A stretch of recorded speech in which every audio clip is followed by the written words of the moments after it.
Hello, this is Sam with Kanen Coffee, and today I'm showing you how to resolve the beeping noise on your espresso machine. I assume you have it in plumbed in mode, and you're not using the water tank, so the water tank is empty, and that's actually the problem. So it wants to tell you that you need to fill the water tank because it's in water tank mode.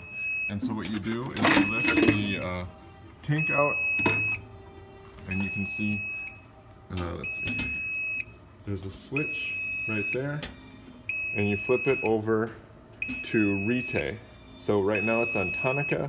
If you look at it and you flip it over to Rite, and what that does is it's no longer looking for water in the water tank, and the beeping turns off, and now it should heat properly, as it won't heat properly when it thinks that there's no water in the tank.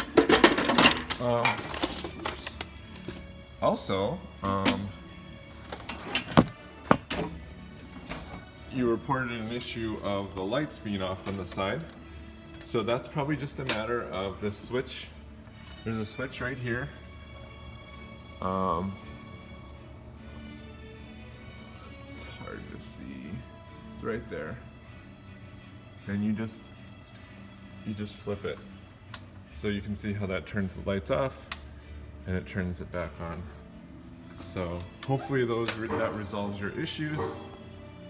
Let us know if there's other issues, and we'll do our best to address them.